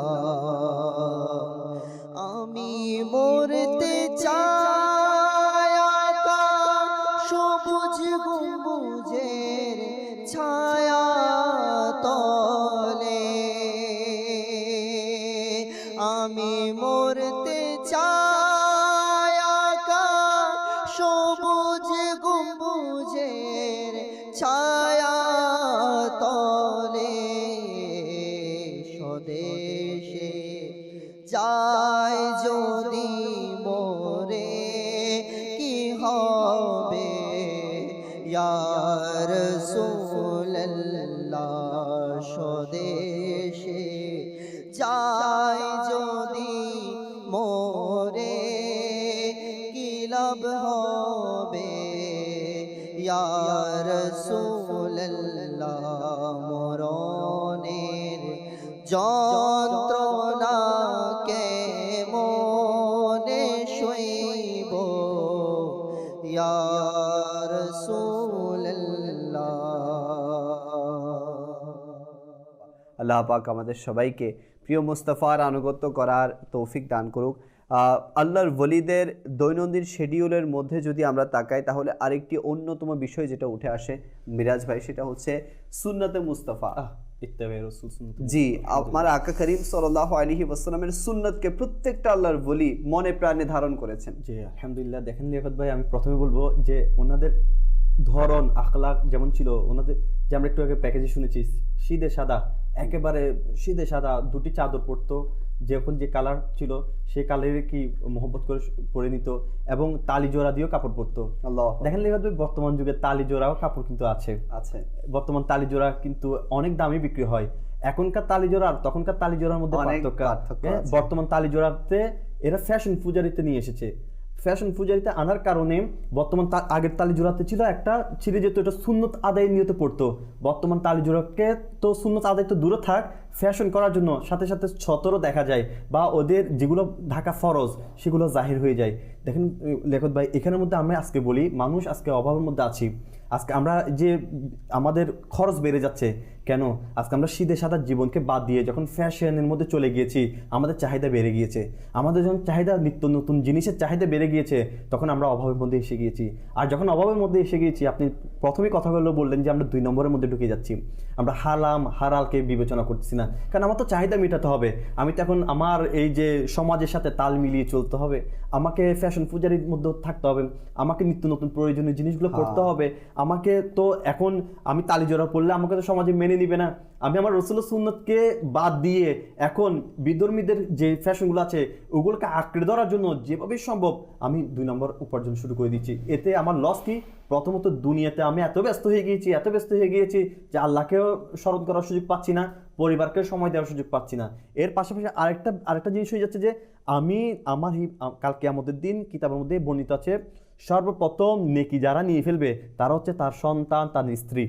তাহলে তাদের জন্য কিন্তু আমি গুনাহ করতেছি। আজকে যে আমার সন্তান ফ্যাশন পূজারিতে ব্যস্ত, আমার থেকে টাকা নিয়ে সে ফ্যাশন করছে, নানা ধরনের গুনাহের মধ্যে তার চাহিদা বাড়তেই আছে। কালকে আমাদের দিন সেই প্রথম উত্তর দিবে যে তুমি করতে গিয়ে আনেছো আমি তো জানি না। কিন্তু তার চাহিদা মেটানোর জন্য বাবারা অনেক সময় নিজেরাও কি করে গুনাহের দিকে আমরা হাত বাড়াচ্ছি। আল্লাহ মাফ করুক। দেখেন, সন্তানকে আমরা পারিবারিক সেভাবে করতে পারছি না। এই যে সাদা সিধা জীবনের ব্যাপারে আমরা যদি নিজেরাও যদি সাদা সিধা জীবন আপ্যায়ন করতাম এবং আমাদের সন্তানকে যদি এটা বোঝাতাম, ছোটবেলা থেকে যদি সাদা সিধা জীবনের ব্যাপারে তাকে আমরা কি করি, আকৃষ্ট করি, অবশ্যই সে কি হবে, আকৃষ্ট হবে। আমরা যদি ছোটবেলা থেকে তাকে যদি নানান ধরনের ফ্যাশনের মধ্যে লাগিয়ে দিই, তাহলে তার থিঙ্কিং শুধু ফ্যাশনের দিকে আসবে, নিত্য নতুন ফ্যাশন কীভাবে করতে পারি, এতে ব্যয়বহুলও বাড়বে, পরিবারের খরচও বাড়বে, আমি নানান ধরনের টেনশনে পড়বো। সেজন্য সাদা সিধা জীবন আমার রসুলও পছন্দ করতেন। আর আমার রসুল যেটা সাদা সিধা জীবন পছন্দ করতেন সেটা খাজা গরিব নওয়াজ রাহমাতুল্লাহ আলাইহি ইত্তেবায়ে রসুল হিসেবে কি করেছেন, রাসূলের ইত্তেবা করে ধারণ করেছেন। জি ফারুক ভাই কি বলবেন খাজা পিয়া রাহমাতুল্লাহি তাআলা আলাইহি এর দৈনন্দিন শিডিউলের ব্যাপারে? মাশাআল্লাহ, আমার মিরাজ ভাই তো মাশাআল্লাহ অনেক আলোচনা করেছেনই। ওনার জীবনীতে আরেকটা দিক হচ্ছে উনি পীর ও মুর্শিদের আদব এহতেরাম করতেন। তো পীর ও মুর্শিদও ওনার উপর কি ছিলেন, রাজি ছিলেন। যখন তিনি হজ করতে গিয়েছেন, মিজাবের রহমতে দাঁড়িয়ে নিজের মুরিদের জন্য দোয়া করেছেন, আল্লাহু আকবার, হে মৌলাই করিম, আমার খাজা মাইনুদ্দিন চিশতির উপর তুমি রাজি হয়ে যাও। তখন অদৃশ্য থেকে আওয়াজ আসলো যে সে আমার মাহবুব, আমি তার উপর রাজি রয়েছি। তো তিনি আদব এহতেরাম করতেন এবং খাজা উসমান হারুনি রহমতুল্লাহি আলাইহিও ফখর করতেন, গৌরব করতেন যে আমার মুরিদকে নিয়ে, অর্থাৎ খাজা গরিবে নওয়াজ রহমতুল্লাহি আলাইকে নিয়ে। যখন তিনি সফরে যেতেন, যে পীর মুর্শিদের সাথে উনিও থাকতেন, আর ওনার যে সামান ছিল, ওনার জিনিসপত্র পাথিও যেগুলো ছিল সেগুলো কাঁধে নিত কে, খাজা গরিবে নওয়াজ রহমতুল্লাহি আলাইহি। তিনি এমন আদব ইহতেরাম করতেন এবং সেখান থেকে ফয়জও লাভ করেছেন। জি বেশক আসলে ফারুক ভাই, আসলে আল্লাহর ওলিরা প্রত্যেকটা মানুষকে যেভাবে এহতেরাম করেছেন, আল্লাহ তাআলার মাকলুকের ব্যাপারে যেরকম সজাগ ছিলেন, মাকলুকের হকের ব্যাপারে যেরকম সজাগ ছিলেন, ঠিক সেইভাবে আল্লাহ পাকের হকের ব্যাপারেও তারা সজাগ ছিলেন। আচ্ছা, আমরা যেটা দেখি আল্লাহর ওলিদের জিন্দেগির ব্যাপারে বা খাজা পিয়া রাহমাতুল্লাহি তাআলা আলাইহির জিন্দেগির ব্যাপারে, ওনারা কিন্তু ওনাদের সৃষ্টির মাকসাদ বুঝেছেন। অবশ্যই আমাদেরকে সৃষ্টি কেন করা হয়েছে এর মাকসাদ বুঝে নিজের জীবনকে অতিবাহিত করেছেন। আসলে আমাদের জীবনের সৃষ্টির মাকসাদ কি? আল্লাহ তাআলা তো কোরআনুল কারীমে বলে দিয়ে যে আমি জিন এবং ইনসানকে সৃষ্টি করেছি আমার ইবাদতের জন্য। তাই বলি কি আমরা সবসময় মসজিদে পড়ে থাকবো? ইবাদত তো এটাকে বলে, আমরা দুনিয়াবি কাজগুলো যখন আল্লাহ রসুলের সন্তুষ্টি মোতাবেক করব, তখন সবগুলো কি ইবাদত হয়ে যাবে। আমরা যদি ব্যবসা বাণিজ্য করে, এটা যদি ওই নিয়ে আসলে আমরা যখন তাবলীগে কাজে যাই, যখন দিনের দাওয়াত দিতে যাই, মানুষকে ইবাদতের কথা বলি, এরা ভয় পেয়ে যায়, আরে আপনারা তো বলছেন শুধু মসজিদে বসে থাকার ব্যাপারে বলছেন, কিন্তু আসলে আমাদের কনসেপ্টের মধ্যে এটা ভুল আছে যে আমি যদি ইত্তেবায়ে রাসূল শুধু মসজিদে পড়ে থাকাটা ইবাদত মনে করছি, উসওয়াতুন হাসানার উপর যদি আমি আমল করি, আমার রসুলের উত্তম চরিত্রের উপর যদি আমল করি, তাহলে আমার ওঠা বসা, ইস্তেনদাখানাতে যাওয়া এবং আহার করা, আমার ব্যবসা করা, চাকরি করা, আমার হাঁটা চলা ফেরা, ওযু করা, আমি মুস্কি হাসি দেওয়া, আমি মুস্কি হাসি দিয়ে একজনের দিকে তাকানো এবং রাতের ঘুম নিদ্রা যাওয়ার আগ পর্যন্ত আমার প্রত্যেকটা ইবাদতের মধ্যে শামিল। আল্লাহু আকবার। কিন্তু এটা আমরা তো বুঝি না। আমরা আসলে মনে করি শুধু মসজিদে গিয়ে সারাদিন কিয়াম করতে থাকবো, কিয়াম করে করে পা যখন ফুলে যাবে অসুস্থ হয়ে যাব, এরকম না যে আমাদের সারা রাত কিয়াম করতে হবে, সারা দিন কিয়াম করতে হবে। আমাদের তো আসলে ইবাদত কোনটা হয়, যে আমরা একজন মুসলমানের তো প্রতিটি কাজ ইবাদত, যখন সেটা আল্লাহ রাসূলের সন্তুষ্টির মোতাবেক হয়, ভালো ভালো নিয়তে হয়। প্রত্যেকটা জিনিস টাইমিং অনুযায়ী হওয়া দরকার আসলে ইবাদতের মধ্যে। কিন্তু যেমন এই যে খাজা মঈনুদ্দিন চিশতি রাহমাতুল্লাহি আলাইহির জীবনের মধ্যে একটা জীবন, উনি যখন সফরে থাকতেন, তো ওনার বক্তবিন্দুরা ওনার সাথে থাকতেন, ওনার খাদেমরাও থাকতেন। বখতিয়ার উদ্দিন রাহমাতুল্লাহি আলাইহি বলছেন যে যখন নামাজের সময় হয়ে যেত, তখন নামাজ আদায় করে ফেলতো, একটু এদিক সেদিক হতো না। একদিন ওনার একজন ভক্ত নামাজে লেট হয়ে গিয়েছে, বলছে তোমার উপর 20,000 বার আফসোস। আল্লাহু আকবার। তুমি এ কেমন মুসলমান হতে পারে যে ওয়াক্ত মতো নামাজ আদায় না করে, নামাজের সময় চলে যাওয়া অবস্থায় নামাজ আদায় করে? তাহলে দেখেন কেমন ওয়াক্ত থাকা অবস্থায়ও কিন্তু বলতেছে 20,000 বার তোমার উপর কি আফসোস। সে কেমন মুসলমান হতে পারে? মুসলমানের তো বৈশিষ্ট্য এটাই নয় যে আমি ওয়াক্ত মতো নামাজ আদায় করব না, আমি নামাজের ব্যাপারে গাফিল করব। শুধু নামাজ, এটা তো নামাজের ব্যাপারে আমাদের আল্লাহর বলে একটা তাগিদ দিলেন। আমরা আমাদের জীবনের মধ্যে ঘেটে দেখি আমাদের প্রতিটি কাজ কিন্তু আমাদের রক্তমতো হচ্ছে কিনা, ইবাদত কি আমাদের রক্তমতো হচ্ছে কিনা। আজ আমরা মিরাজ ভাই বড় আফসোসের বিষয়, নামাজকে এক্সেপশনাল নিয়ে নিয়েছি, অর্থাৎ আমাদের অপশনাল, এটা পালন করি বা না করি সমস্যা নেই। মানে আমরা নিজের দৈনন্দিন কাজগুলোকে, নিজের ব্যবসা বাণিজ্যকে, চাকরি বাকরিকে, স্টাডিকে এতই গুরুত্ব সহকারে দেখছি নামাজকে খুবই আমরা মানে অপশনালের মধ্যে আমাদের রেখেছি। দেখেন মুফতি যারা দালিফতার সুন্নতরা এরাও কিন্তু এটার মাসালা বের করে দিচ্ছেন। দেখেন কর্মের ক্ষেত্রে নামাজের কোনো ছাড় নাই, নামাজ আদায় করতে হবে, জি। নামাজের কোনো ছাড় নেই। আবার নামাজের মধ্যে একটা বাইন্ডিং করে দিয়েছে, একটা বন্ধ করে দিয়েছে, এমন নামাজ কোনগুলো আদায় করবেন, কর্ম তো করতে হবে, কারণ আমি যে মালিকের কাজ করতেছি তারও হক আদায় করতে হবে, জি। তার হক যেন কি হয়ে না যায়, হক তালাফি হয়ে না যায়, সেদিকে আমাকে লক্ষ্য রাখতে হবে। যেমন দেখেন ইসলাম তো আমাদেরকে সব শিখিয়ে দিয়েছেন। এই যে আমরা বলি যে নামাজ আদায় করেন ওয়াক্ত মতো, নামাজ যখন আপনি কোনো কর্মস্থলে কার্যরত থাকবেন তখন ওয়াক্ত মতো নামাজ আপনাকে আদায় করতে হবে, কিন্তু নফলটা বাদ দিতে হবে। বেশক। কেন বাদ দিতে হবে? তখন নফল পড়ার ইজাজত যদি আপনার মালিক আপনাকে দেয় যে আপনি নফল আদায় করতে পারবেন, তখন কিন্তু আপনি নফল নামাজটা পড়তে পারবেন। অন্যথায় আপনি নফলের সময়টা কিন্তু ইবাদতের নিয়তে ওই কর্মস্থলে আপনাকে কি করতে হবে, জি, দিতে জি, হবে। আর কর্মস্থলটাও তো আমাদের জন্য ইবাদত। যদি আমি বলি যে আমার পরিবারের জন্য, রিজিক আহারের জন্য, হালাল হুজুর শুধু নামাজ আদায়ের মাধ্যমে এটা তো নফল ইবাদত নয়, জিকির আজকারও নফল ইবাদত, ইবাদত। দরুদে পাক পড়াও আচ্ছা, নফল এখানে ইবাদত। এখানে একটা জিনিস আছে যে আমি তো চাকরি আমার ইবাদত, এটা আমরা জানি যে সুন্নত, আমরা এটা ইবাদতে নিয়ত করতেছি। এখন আমি এই করতেছি আমার মাইন্ডটা ফ্রেশ হওয়ার জন্য আমি কর্মস্থলে লাগিয়ে দিয়েছি গান, আমি গান চলছে, আবার মুখেও গুনগুনিয়ে গান গাচ্ছি, তো সেটাও কি ইবাদতের মধ্যে শামিল হবে? মাজাল্লাহ, আল্লাহ মাফ করুক। তো আমাদের কর্ম করার সময় যদি আমরা দরুদ শরীফ পড়তাম, মুখে আল্লাহ আল্লাহ জিকির করতাম, আমরা তো অনেক পেরেশানির মধ্যে গ্রেফতার, যে আমরা বলতাম আস্তাগফিরুল্লাহ আযীম ওয়া আতুবু ইলাইহি, তাহলে আমার পেরেশানি অনেক দূর হয়ে যেত, আমার রিজিকের মধ্যে কি হয়ে যেত, অফুরন্ত নিয়ামত এসে যেত। কিন্তু আমরা এই জিকিরটাও যদি আমাদের মুখে জারি রাখি, তাহলে দেখেন অন্তর আমার কি হচ্ছে, মরিচিকা দূর হবে, কারণ জিকিরের মাধ্যমে অন্তরে জি, জি। মরিচা দূর হয়, তো মরিচাও দূর হবে, পাশাপাশি আমার খালার উপার্জন কি হবে। আর এইসবই ইবাদত করতে থাকলে, জিকির আজকে করতে থাকলে, আমি কর্মস্থলে অনেক ধরনের ইয়া আছে, যে অনেক পথ আছে যেগুলা অবৈধ পথ, যেগুলো পথে আমি হতে পারে আমার পা চলে যেতে পারে, কিন্তু জিকির আজগার সবসময় আমার আল্লাহ তাআলার কুরআনুল কারীমের আয়াতগুলোর দিকে স্মরণ, আল্লাহ রাসূল সাল্লাল্লাহু আলাইহি ওয়াসাল্লামের সুন্নতের উপর আমলের স্মরণ যদি আমি করতে থাকি, আমাকে বাধাগ্রস্ত করবে ওইসব জায়গায় যেতে। আসলে দর্শক দেখুন একটা বিষয়, মোবাইল যে ইনভেন্ট করেছে, মোবাইল ইনভেন্ট কেন হয়েছে, মোবাইল আবিষ্কার কেন হয়েছে, যাতে আমরা একে অপরের সাথে কানেক্ট হতে পারি কলের মাধ্যমে। এটার মূল মাকসাদ ছিল কল, অন্যান্য যে অ্যাপ্লিকেশন আছে এগুলো কিন্তু পরে এসেছে। আমি আপনি কানেক্ট যাতে হতে পারে, এক প্রান্ত থেকে আরেক প্রান্তের মানুষ যাতে কানেক্ট হয়ে যেতে পারে, সহজেই যুক্ত হয়ে যেতে পারে, এজন্য মোবাইলকে ইনভেন্ট করা হয়েছে। আপনি দেখবেন মোবাইলের যেটা মেইন মাকসাদ, মোবাইল সৃষ্টির যে মেইন উদ্দেশ্য, সেটা কিন্তু মোবাইল বুঝেছে, মোবাইল জানে। এই জন্যই তো আমরা যে কোনো অ্যাপ্লিকেশনে থাকি না কেন মেরাজ ভাই, কল আসলে কিন্তু সবার উপরে শো করে, কেননা মোবাইল জানে তার সৃষ্টির উদ্দেশ্য কি। কিন্তু আমরা এতই মানে আফসোসের সাথে বলতে হচ্ছে, আমরা এতই দুর্ভাগা যে আমরা সৃষ্টির সেরা মাখলুক হয়েও, আমরা সৃষ্টির সেরা জীব হয়েও আমরা আমাদের মাকসাদকে আজ পর্যন্ত জানতে পারলাম না।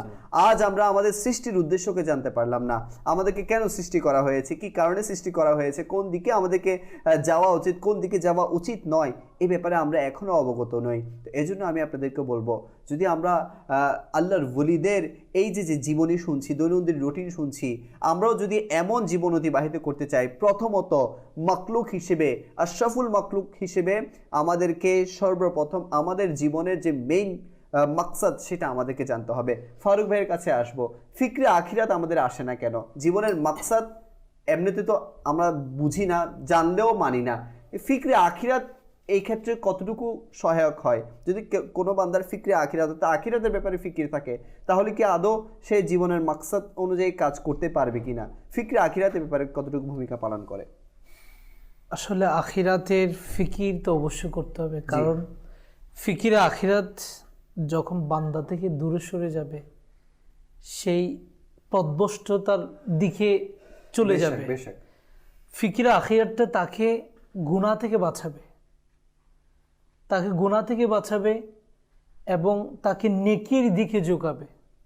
ফিকিরে আখিরাত যার মধ্যে থাকবে না, আর সেটা না থাকার একটি কারণ এটা যে দুনিয়ার মহাব্বত, যখন একটা কলবের মধ্যে, অন্তরের মধ্যে যখন দুনিয়ার মহাব্বত বসে যায়, তখন সে শুধু দুনিয়াই বোঝে, সে মনে করে দুনিয়াই আমার মকসদ, আল্লাহ দুনিয়াতে আমাকে পাঠিয়েছে মানে আমোদ ফুমুদ করার জন্য, আমাকে বাস যেমন ইচ্ছে তেমন করার জন্য, এটা মনে করে থাকে। কিন্তু এই যে মূল মকসদটা আমরা ভুলে গেছি, ইবাদত করা, আমাদেরকে আখিরাতের চিন্তা ভাবনা করা।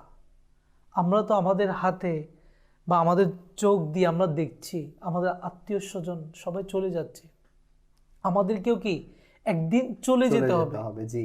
তো কিন্তু সেই চিন্তা আমাদের নেই, আমরা শুধু দুনিয়া নিয়ে ব্যস্ত। আখিরাতের চিন্তা, যেটা এক মুহূর্ত চিন্তা 60 বছর ইবাদতের সওয়াব বলা আল্লাহু হচ্ছে, আকবার, 60 বছরের ইবাদতের সওয়াব। কারণ এই আখিরাতের চিন্তা যখন আপনি করবেন, আখিরাতের চিন্তা মানে কি, এই দুনিয়ার জগৎ হচ্ছে আমরা মুসাফিরখানা, মুসাফির হয়ে এসেছি, আমাদেরকে পরকালে পাড়ি দিতে হবে। বেশক। তো এই যে আমাদেরকে কবরে যেতে হবে, আমাদেরকে হিসাব নিকাশ করা হবে, আল্লাহ আমাদেরকে হায়াত দিয়েছে, ওই হায়াতের হিসাব নিকাশ নিবে আমাদেরকে। জি। তো সেই চিন্তাটা আমাদের মধ্যে নেই। যদি সেই চিন্তাটা যদি আমাদের অন্তরে থাকে, আমরা গুনার মধ্যে লিপ্ত থাকতাম না। অবশ্যই ফারুক ভাই দেখেন, আসলে ফিকরে আখিরাতের জন্য আমার যেটা দরকার, অন্তরে খোদা বিরু থাকতে হবে। জি, আল্লাহ তাআলার ভয়, যেটা গসে পাক রহমতুল্লাহ আলাইহির অন্তরে খোদা বিরুর অনেক প্রমাণ পাওয়া যায়। এই খোদা বিরুটা কেন কি আল্লাহ তার কোরআনুল কারীমেও তাদেরকে খোদা বিরুতাকে জান্নাতের সুসংবাদ দিচ্ছেন। এই সূরা আর রহমানের 40 নং আয়াতের সারমর্ম হচ্ছে, আর যে রবের সামনে দাঁড়াতে ভয় করে তার জন্য রয়েছে দুটি জান্নাত, একটা হচ্ছে জান্নাতুল আদন আর একটা হচ্ছে জান্নাতুল নাঈম। এই দুইটা জান্নাত কাদেরকে দান করবে? যাদের অন্তরে খোদা বিরু আছে। এখন খোদা বিরু যদি না থাকে তাহলে আমার ফিকরে আখিরাত আসবে না। আমার এখন ফিকরে আখিরাত না হয়ে আসছে ফিকরে দুনিয়া। কেমন ফিকরে দুনিয়া? আমার একটা বাড়ি আছে আর একটা বাড়ি করব, একটা গাড়ি আছে আর একটা গাড়ি করব, একটা সম্পত্তি করেছি আর একটা প্রতিষ্ঠান করব, একটা প্রতিষ্ঠান হয়েছে আর একটা প্রতিষ্ঠান করব। এইভাবে ফিউচার প্ল্যানিং করতে করতে করতে করতে ফিকরে দুনিয়া করতে করতে ফিকরে কবর, ফিকরে আখিরে আমি করছি না। যে আমার ফিউচার প্ল্যানিং যতগুলো করছি না কেন, এর সামনে যে আমার ফিউচার প্ল্যানিং আরেকটা দাঁড়িয়ে আছে কবর, সেটা নিয়ে আমি একেবারে ভাবছি না। যদি এটা নিয়ে ভাবতাম তাহলে আমার ফিকরে দুনিয়া থেকে আমার ফিকরে আখিরাতের প্রতি আমার কি হতো, বেশি মনোযোগ হতো। যেমন আমি এই প্রতিষ্ঠানগুলো করতে পারবো কি পারবো না আল্লাহ ভালো জানেন, কিন্তু কবর আমাকে অবশ্যই আমাকে যেতে হবেই। এখন ফিকরে আখিরাতের মধ্যে আমি যে দুনিয়াতে একটা একটা ব্যবসা বাণিজ্য প্রতিষ্ঠান করতেছি, প্রাসাদ করতেছি, বিল্ডিং করতেছি, অথচ এখানে বলতেছে যে ফিকরে আখিরাত করবে এবং খোদাবির অন্তর থাকবে তার জন্য রয়েছে দুটি জান্নাত। তাহলে দেখেন, আপনি দুনিয়াতে যেটা করতেছেন সেটা ভোগ আপনি করতে পারবেন না। বড়জোর আপনি যত কিছু করে যান না কেন, আপনার শেষ যেটা হবে, শেষ সমাপ্তি হবে মাত্র 2500 টাকার মধ্যে। আতর, এই কাফনের কাপড়, এগুলো কিনতে হয়তো 1500 থেকে 2000 টাকা লাগবে। এটা দিয়ে আপনার সমাধি হবে। আর আপনি কোটি কোটি টাকা যার জন্য রেখে যাচ্ছেন, তারা আপনার জন্য কি করবে? তো পাগলও তো নিজের ভালো বোঝে। তা আমরা তো আলহামদুলিল্লাহ আজ্জা ওয়া জাল এটা বিশ্বাস রাখি যে কালকে আমাদের দিন আমাদেরকে হিসাব নিবে, আমাদের কাঠ গড়ায় দাঁড় করাবে। তো যা আপন রবের সামনে দাঁড়াতে ভয় করে তার জন্য দুটো জান্নাত রয়েছে। তো আমরা এখন কি রবের সামনে দাঁড়াতে ভয় করছি? আমরা তো বলতেছি কাল ক্যা হোগা দেখা যায়গা, কালকে কি হবে সেটা দেখা যাবে। আজকের দিনে যেটা আছে সেটাতেই আমি ফুর্তি করে নিই। এই ফুর্তি করতে করতে কখন যে আমার মৃত্যুর ঠিকানা আমি পৌঁছে যাব নিজেও জানি না। সেই জন্য খোদা বিরতা, যে আমার খাজা মঈনুদ্দিন চিশতি রহমতুল্লাহ আলাইহি এমন খোদা বিরতা ছিলেন ওনার অন্তরে, খোদার বিরতায় উনি অজন্য কান্না করতেন। শুধু তাই নয়, খোদার বিরতাটা আমি কার থেকে পাবো? যে আমি ফিকরে আখিরাতটা কার থেকে পাবো? আসলে ফিকরে আখিরাত পাওয়ার জন্য তো আমাকে শিখাতে হবে। তো আলহামদুলিল্লাহ সেটা আমার খাজা মঈনুদ্দিন চিশতি রহমতুল্লাহ আলাইহির পীর সাহেব যিনি ছিলেন তিনি শিখিয়েছেন।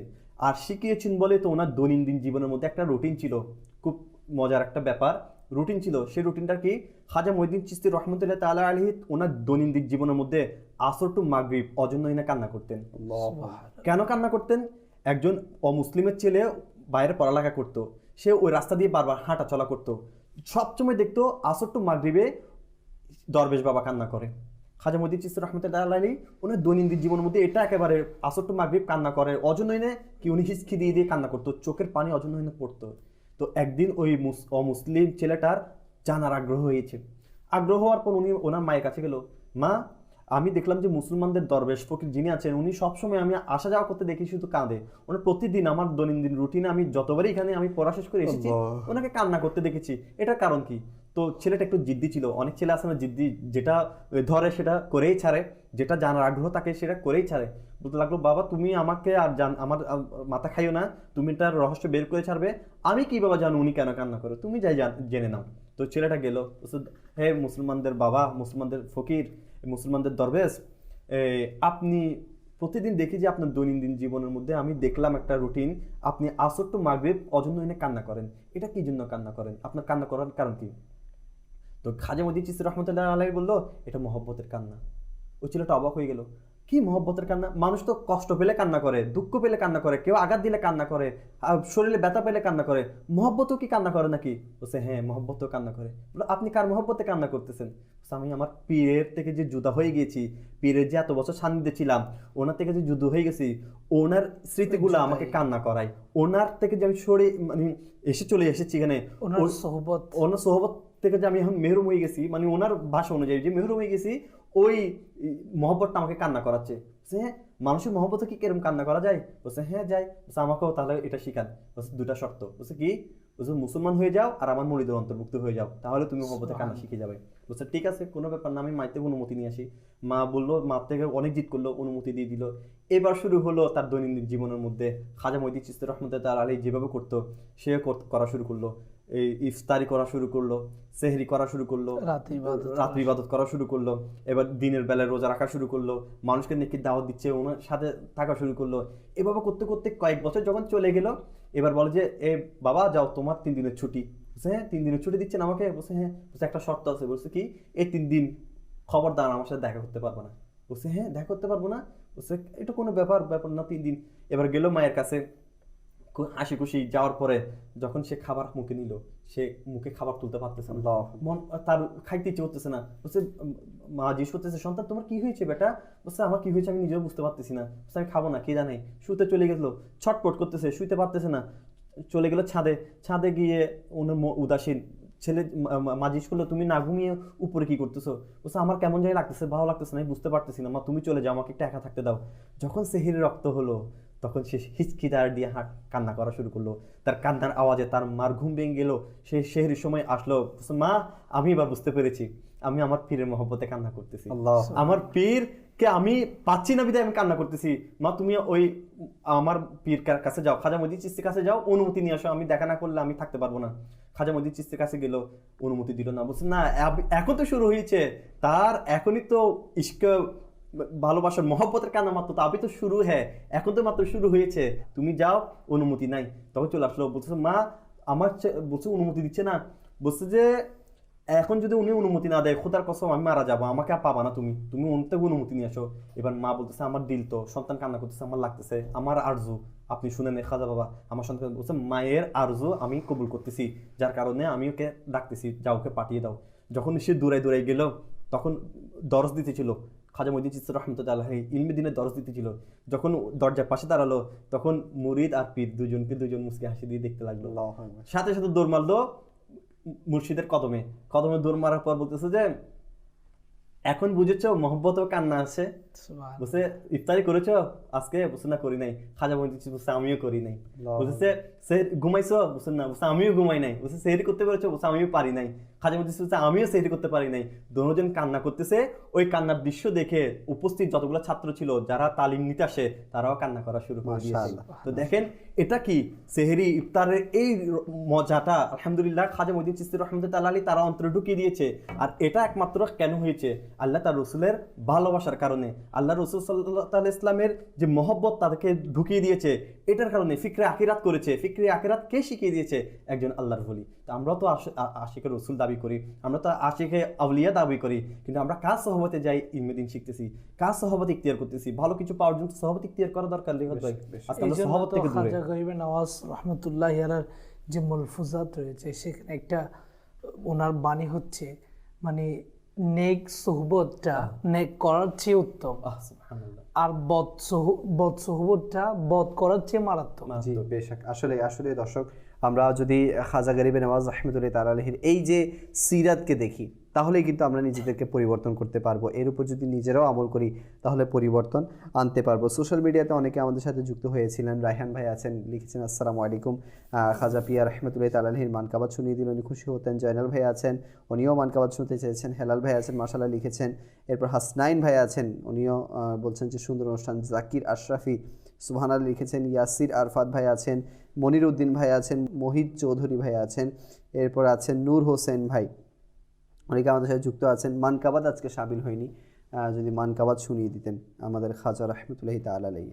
ছাড়ব না কবু তোমার দামন, ছাড়ব না কবু তোমার দামন,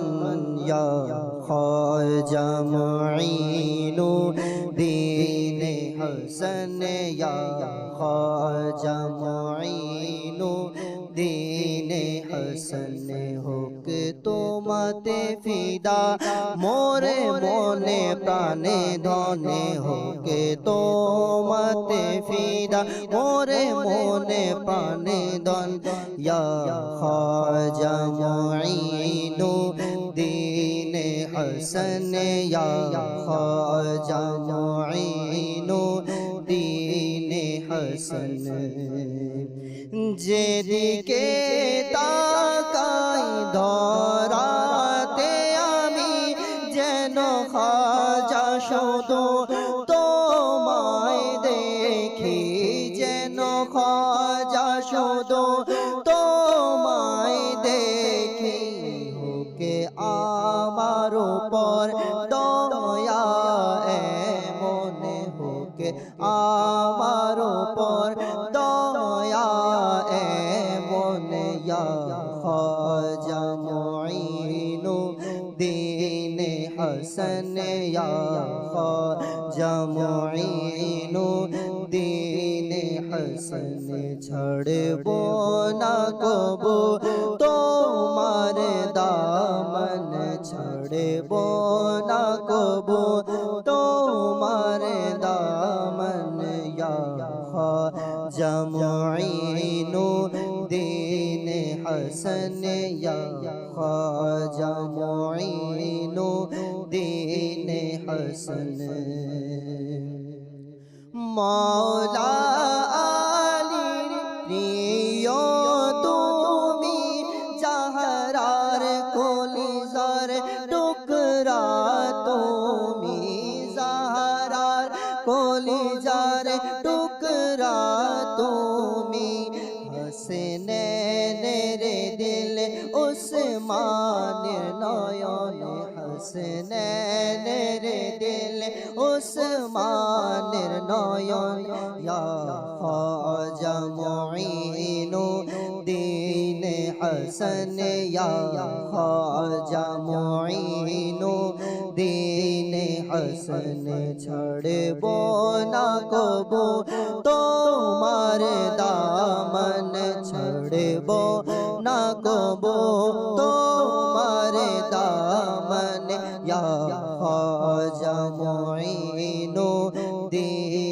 হসন ইয়া খ্বাজা মুঈনুদ্দীন হসন এ ভিখারি তোমার দ্বারে যেতে চাই বহুদিন ধরে যেতে চাই বহুদিন ধরে এ ভিখারি তোমার দ্বারে যেতে চাই বহুদিন ধরে যেতে চাই বহুদিন ধরে করো আমার এ আশা পূরণ করো আমার এ আশা পূরণ এ খ্বাজা